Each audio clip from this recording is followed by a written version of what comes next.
இன்றே டவுன்லோட் செய்து உங்கள் ஃபேவரட் ஷோக்களை என்ஜாய் பண்ணுங்க. நமக்காக இருக்கிறது புருஷன் மட்டும்தான் ஒரு நிலைமை வரும். அந்த நிலைமை வரும்போது புருஷன் பொண்டாட்டிக்குள்ள ஒரு அந்யூன்யம் வரும் பாரு. அந்த சமயத்துல சின்ன சின்ன குறைகள் இருந்தாலும் அது ஒரு மேட்டராவே இருக்காது. குறையில்லாத மனுஷங்க யாரு இருக்காங்க? இந்த ஜென்மத்துல எனக்கு அவர் கிடைச்சிருக்காரு, அவருக்கு நான், எனக்கு அவரு, அவ்வளவுதாம்மா. இந்த எண்ணம் தாமா இத்தனை காலமா எங்களை வாழ வச்சுட்டு இருக்கு. சூப்பர் பாட்டி. நீங்களும் எங்களை மாதிரியே இருக்கணும் தாமா எனக்கு ஆசை.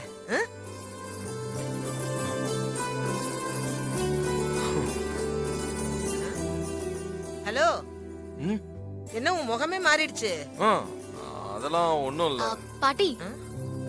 கண்டிப்பா நீங்க ஆசைப்பட்ட மாதிரியே நாங்க இருப்போம். ஐயோ, இதுதான் என் பேத்தி பாத்தியா, ராசாத்தி. சரி சரி, ரெண்டு பேரும் சந்தோஷமா இருக்கணும்னு வந்திருக்கீங்க. நான் கரடி மாதிரி உள்ள போந்துட்டேன். ஆமா, நீங்க பாரு இளையவனே, எண்ணி 10வது மாசம்னு சொந்தக்கார பயலுக்கு ஏதாவது சொல்லிக்கிட்டே இருப்பாங்க. அதெல்லாம் இந்த காதுல வாங்கி இந்த காதுல விட்டுருங்க. உங்களுக்கு பிடிச்சமான ஒரு வாழ்க்கையை வாழுங்க. ஆனா அதே நேரம் நீங்க ஆரோக்கியமா இருக்கும் போதே இந்த உலகத்துக்கு ஒரு குழந்தைய கொடுத்துருங்க. அதுதான் இந்த பாட்டிக்கு வேணும். ஐயோ, பாட்டி தேவையில்லாததெல்லாம் பேசுறாங்களே, இவ சும்மாவே ஆடுவா. இல்ல, அப்படிலாம் விட்டுற கூடாது.